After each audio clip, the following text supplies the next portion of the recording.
Hi, welcome. Enjoy the content, subscribe, and turn on notifications. David Miller had always believed that a life shared by two people was built on small gestures.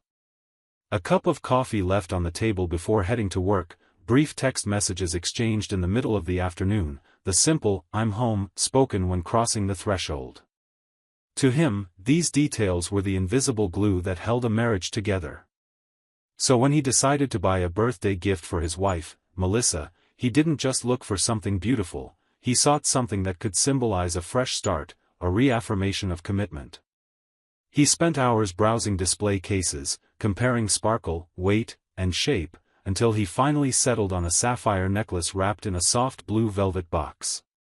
To David, that necklace wasn't merely a piece of jewelry, it was the physical embodiment of his hope to rekindle a bond that, little by little, seemed to be growing cold. That morning, as he headed back home with the little box hidden in his coat pocket, David felt an almost teenage-like nervousness. He had already pictured the scene: he'd get home early, prepare a simple dinner, maybe open a bottle of wine, and when Melissa walked through the door, tired from the office, he'd present the gift as if revealing a secret kept close to his chest. Deep down, he wanted to see her smile the way she used to years ago, back when small gestures still made her eyes light up. Driven by that nervous energy, he pulled out his phone and called her. With cheerful excitement in his voice, he said, "I got your present, Mel. I think you're really going to love it." On the other end of the line, the reaction wasn't what he'd hoped for. Instead of surprise or curiosity, there was silence. Melissa replied coldly, almost mechanically, "David, I'm working late tonight. Don't wait up." Just a few words, yet they hit him like a door slamming in his face. 30 minutes earlier, she'd learned he had something special for her. 30 minutes later, an unexpected obligation kept her away from home. Coincidence? David had always been a logical, technical man, trained to spot flaws in systems. And at that moment, his gut told him something was wrong, a bug disguised as an excuse. He put the phone away without pressing further, but his mind wouldn't rest. Working late had become a recurring phrase in recent weeks. It wasn't just the extended hours, it was the coldness in her tone. Melissa no longer seemed in a hurry to get home, nor did she call to check if he'd eaten dinner. The distance between them showed up in subtle ways: the new perfume she'd started wearing only on meeting days, the makeup she applied early in the morning even when there were no important appointments, and the phone constantly turned face down on the table. All of it, once easily dismissed as vanity or routine, now sounded like pieces of an unsettling puzzle. David wasn't the type to sit on doubts. His impulsive nature couldn't accept waiting days, weeks, or months to gather evidence and confirm suspicions. He operated like he did during the emergency IT calls he handled at clinics and hospitals: if something broke, he needed to identify and fix it immediately. That was his logic, and he applied it to everything, even matters of the heart. So, without much planning, he put his coat back on, slipped the little box into his pocket, and grabbed his car keys. There was no anger in the gesture, only quiet determination. If Melissa said she was working, he wanted to see it for himself. He wasn't looking for a fight, and he certainly wasn't willing to swallow excuses. He wanted the truth, plain and simple. As he drove through the streets of Columbus, the jewelry box seemed heavier than it actually was. He remembered the saleswoman's expression when he said it was a gift for his wife. "She's going to love it," the clerk had assured him. Now he wondered whether he'd actually give it to Melissa or if the necklace would become a symbol of something else entirely. His destination was straightforward: the hotel where, according to Melissa, her company's marketing conference was being held. A corporate event filled with panels and meetings would perfectly justify the excuse of staying late. But his intuition whispered that the conference might have a different kind of agenda. The hotel parking lot was full. Executives' cars and company vans bearing colorful logos lined the spaces. David parked and walked through the lobby. The setting was elegant: thick carpet, golden chandeliers, people moving about with folders and name tags around their necks. Right away, he noticed Melissa wasn't among the groups discussing projects near the bar. He climbed to the mezzanine, leaned discreetly against the railing, and waited a few minutes as if he were just another visitor expecting someone. That's when the scene unfolded before him. Melissa appeared in the lobby, but she wasn't alone. She was walking beside Grant Whitmore, her boss, a man David had seen at previous company events, firm voice, well-tailored suit, the type who drew attention wherever he went. What bothered David most wasn't Grant's presence, but the way Melissa laughed at something he said. It was an intimate, unrestrained laugh, completely different from the cold tone she'd used with him on the phone just minutes earlier. They crossed the lobby unhurriedly, as if no one else existed, and headed straight for the elevators. David watched them step inside and, without hesitation, took the next elevator and pressed the same floor button. The hallway was quiet, muffled by carpet and soft lighting. David followed the sound of muffled laughter down the corridor and saw them standing in front of room 1017. Melissa was rummaging through her purse, likely searching for her key card, while Grant made a comment that drew another quiet laugh from her. In that instant, David needed nothing more. There were no reports, spreadsheets, or conferences. Working late had turned into a different kind of commitment. He didn't snap pictures, call anyone, or gather proof. He simply tucked his phone into his pocket and took a deep breath. Then, with firm steps, he approached, and just before the door closed, he reached out and knocked. Melissa spun around immediately, her eyes wide, her face losing color in seconds. Grant froze, unsure how to respond. David held up the blue box and, in a calm voice, said, "Happy early birthday, Mel. I bought it half an hour ago. You said you'd be working late, looks like your shift's already started." Melissa stood frozen in front of the hotel room door, as if caught mid-contradiction. Her face, which moments earlier had been bright with laughter, had gone pale, unable to hide her shock. Grant, meanwhile, tried to regain his composure, but David's sudden presence shattered any pretense of authority. The hallway, silent and luxurious, felt like the perfect stage for the unfolding scene. David, still holding the blue box between his fingers, watched them both with calculated calm. He didn't yell or gesture wildly, his weapon was irony. "Funny, Melissa," he said, his voice low but firm. "I was planning to surprise you tonight with this gift, but I guess you got ahead of me and already scheduled another celebration. Just wondering, will the toast be with wine or champagne?" Melissa took a step forward, trying to seize control of the narrative. "David, wait, it's not what you think. Grant and I were just discussing an important project. The conference requires us to stay available late, Anne." "Late enough to be in a hotel room?" David interrupted, raising an eyebrow. "Interesting way to brainstorm. I imagine the agenda includes pillows and mood lighting." With every sentence, Melissa shrank further. Grant cleared his throat, attempting to assert authority.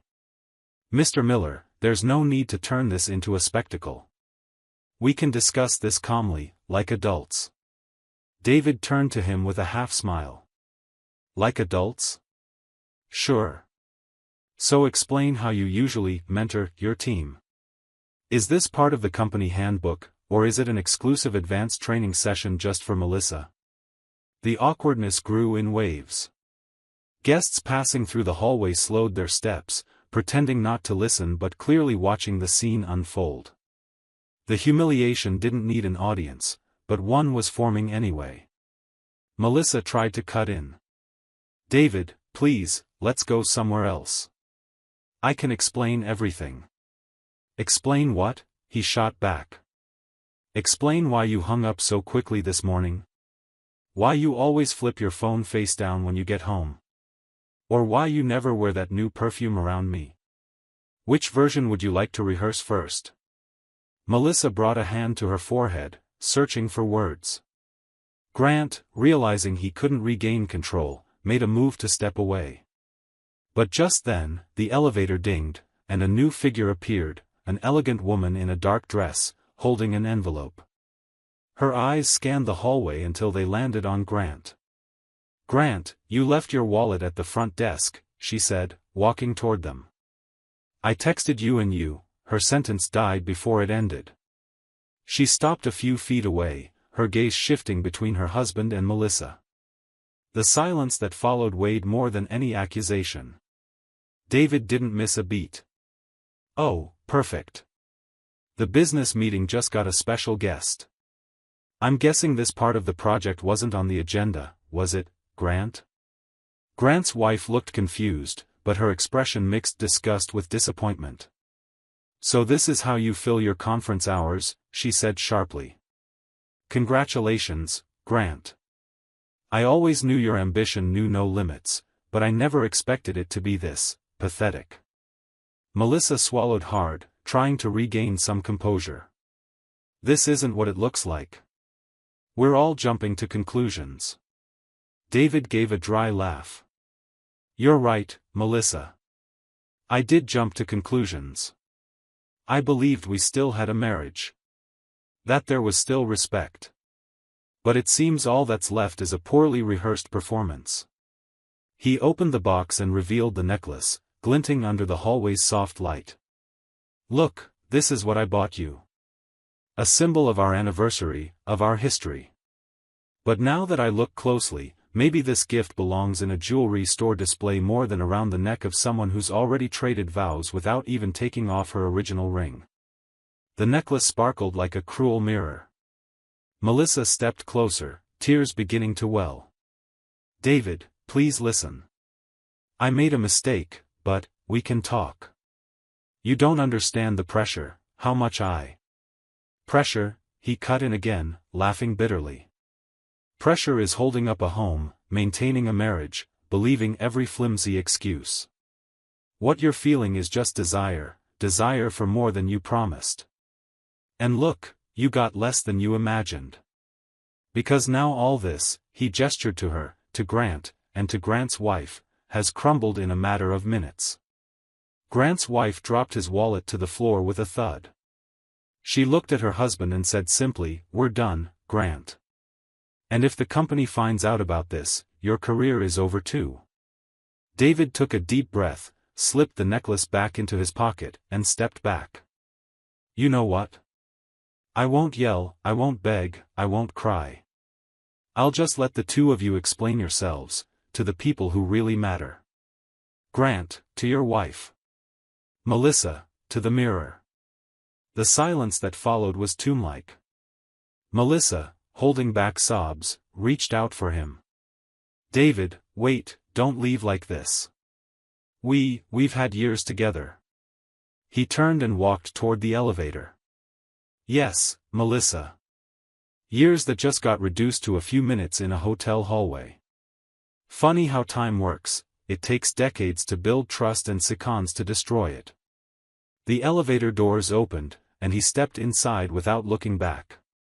The scene he left behind was one of silent chaos, Melissa crouched over, Grant speechless, and his wife standing tall, already dialing someone on her phone. No more shouting was needed, the tension lay entirely in the image of masks falling away. When he reached the lobby, David felt his breath grow heavy. His heart pounded, but not from doubt or fear. It was a strange mix of emptiness and peace, the kind that comes from seeing the raw truth. Yes, it hurt, but it was a pain already pointing toward freedom. David stepped out of the elevator as if surfacing from a dive that had gone on too long. The lobby's fresh air felt cleaner than the 10th floor hallways, yet it still carried a bitter taste. Each step echoed on the marble floors, and he felt as if he were living a scene someone might easily mistake for a movie, except there was no script, only the raw ache of betrayal. He crossed the lobby and reached the parking lot, but before heading straight to his car, he paused for a few seconds. Once inside, he leaned on the steering wheel and took a deep breath. This wasn't just a confirmed suspicion, it was an entire chapter of his life collapsing in real time. And yet, instead of breaking down, David felt fury giving way to strange clarity. Everything had become crystal clear, the cold replies, the unexplained overtime, the endless meetings.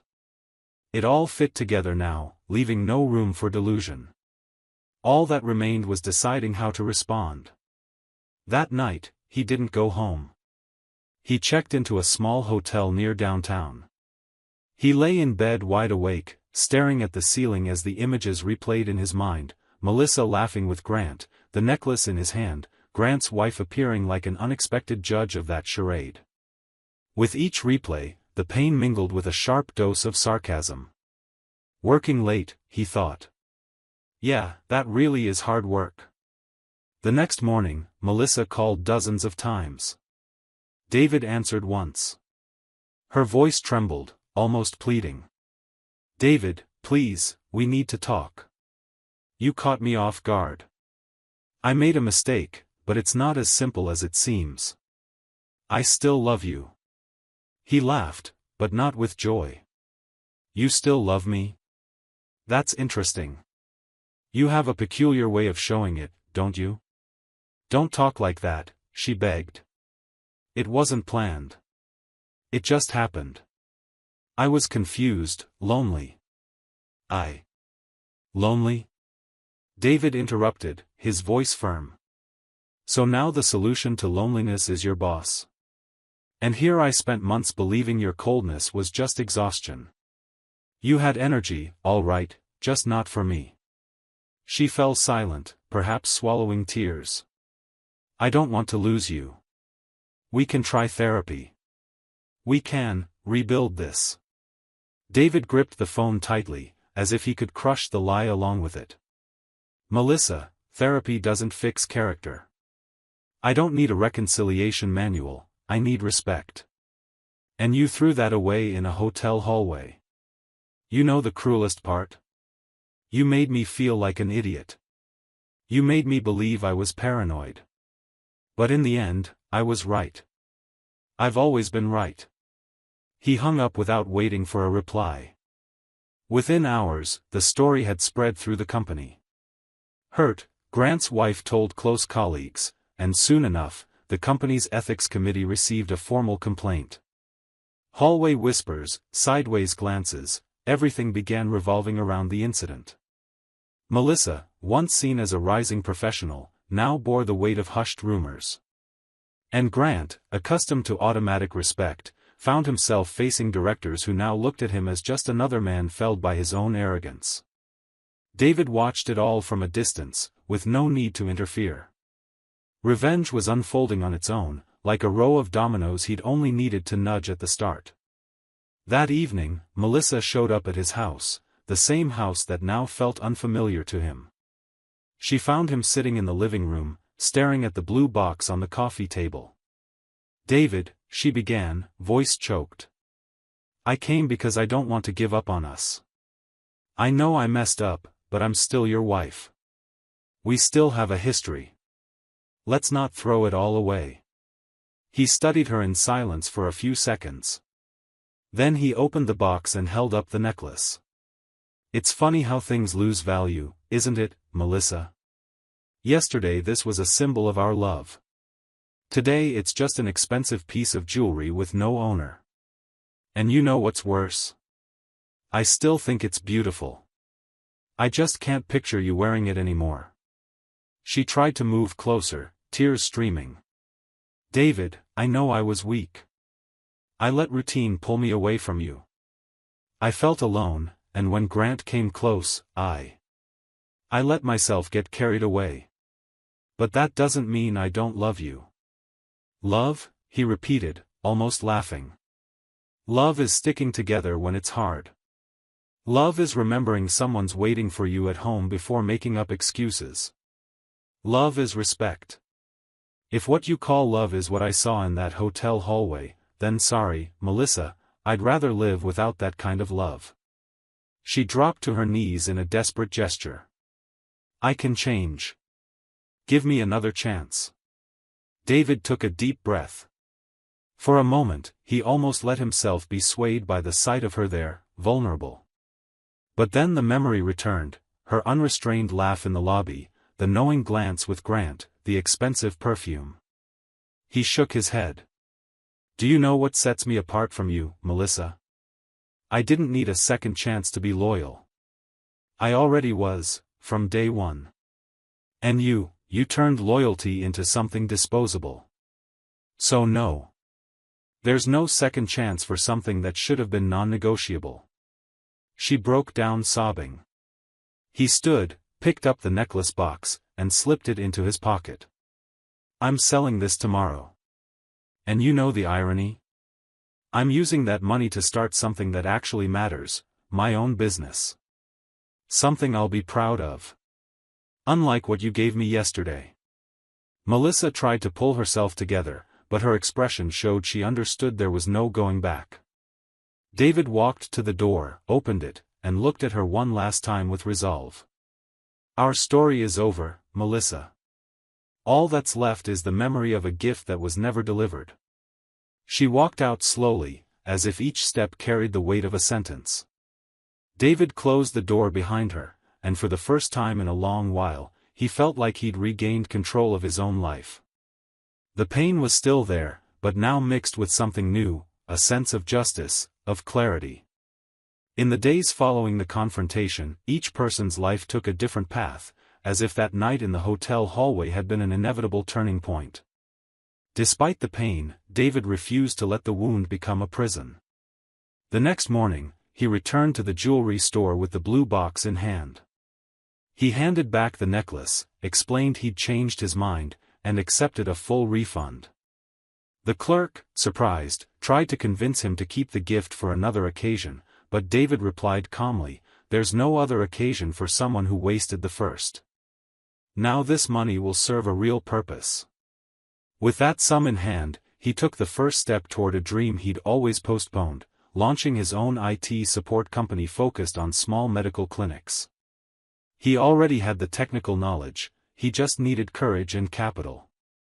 Ironically, the betrayal that had tried to destroy him ended up giving him the push he needed. Every keystroke, every signed contract, became his way of proving life could be rebuilt without relying on someone who failed to value his loyalty. While David began building his new life, Melissa faced the weight of consequences. At the office, her reputation as a model employee crumbled within weeks. Rumors about her affair with Grant spread quickly, and no matter how much she denied it, the glances in the hallways said it all, everyone knew. The company's ethics committee launched an internal investigation, and though she wasn't fired, Melissa was transferred to another branch in a much lower role, essentially a demotion. The woman who once strode confidently through corridors in high heels now went unnoticed, almost shrinking into herself. The attention she'd sought from Grant had been replaced by the shadow of a mistake she herself had nurtured. At home, loneliness became her cruelest companion. David didn't return. There was no reconciliation, no couples therapy. The divorce moved quickly. David had hired a lawyer right after the confrontation. With no children involved, there were no custody battles or visitation disputes, just furniture, bills, and paperwork divided coldly, as if their marriage had become a mere administrative matter. Melissa, who'd believed she controlled everything, realized too late that she'd lost not only a husband but also the respect of her community, and of herself. Grant, meanwhile, faced his own downfall. His wife, resolute and unwavering, refused to accept his weak explanations. She hired a prominent lawyer and filed for divorce. She also reported the incident to the company board, attaching evidence and testimonies from coworkers who'd long suspected inappropriate conduct. The result was devastating. Grant lost his executive position, was reassigned to a meaningless department, and months later quietly exited the company via an internal memo. The man who once loved being the center of attention was now remembered only as a cautionary tale. For David, the months that followed were a quiet process of rebuilding. His small business started with one clinic, then two, and within a year he had a solid client base. He learned to turn heartbreak into discipline. Every contract signed was a victory over the past, every client compliment a reminder that there were still people who valued his dedication. More than that, he rediscovered peace. There were no more sleepless nights wondering about the phone face down on the table, no more cold calls interrupting dinner. There was just him, his business, and a restored sense of dignity. Fate, however, had one final meeting in store, an unexpected, symbolic encounter. On a Saturday afternoon, months after the divorce, David parked his car outside a local grocery store. It was a modest car, but it represented his new chapter, bought with earnings from his own work. As he got out, he noticed a familiar figure slowly walking toward the store's exit. Melissa carried a reusable shopping bag, her expression weary, dressed plainly without her former sparkle. For a moment, their eyes met. She stopped, surprised, and tried to offer a fragile smile. "Hi, David," she said softly, almost shyly. He remained calm. "Hi, Melissa." She hesitated, as if searching for words that no longer existed. "You look good." David nodded. "I am. I hope you are too." A brief, heavy silence followed. Melissa seemed to want to say more, maybe apologize again, maybe try to reopen a door already closed. But he gave her no opening. He simply said goodbye with a slight nod and continued on his way. As he entered the store, David smiled to himself. There was no anger, no desire for revenge. Just the certainty that he'd moved on. The gift that was never delivered had become an investment in his future. The betrayal, instead of destroying him, had become the catalyst for his comeback. Melissa, meanwhile, kept walking with her bag in hand, feeling the emptiness of what she'd lost. Grant had vanished from her life, the status she'd craved had crumbled, and the husband she once thought was guaranteed had moved on without looking back. The message was clear, nearly etched into the air of that brief encounter: trust is a gift with no substitute. Once broken, no necklace, promotion, or excuse can restore it. David learned that dignity isn't negotiable, and Melissa learned that choices come at a high price when made at the cost of loyalty. The real surprise wasn't the scandal or the breakup, but the fact that, in the end, the greatest revenge didn't come from shouting or public exposure. It came from the quiet calm of a man who chose to value himself, turn pain into achievement, and let others' mistakes echo on their own. And so each went their separate ways, Melissa with the bitter memory of a gift she never received, Grant with the ruin of a tarnished career, and David with the peace of knowing that the greatest triumph after betrayal is rising stronger than before. Thank you for watching the video. If you enjoyed it, don't forget to subscribe to the channel and turn on notifications so you won't miss any updates. See you next time.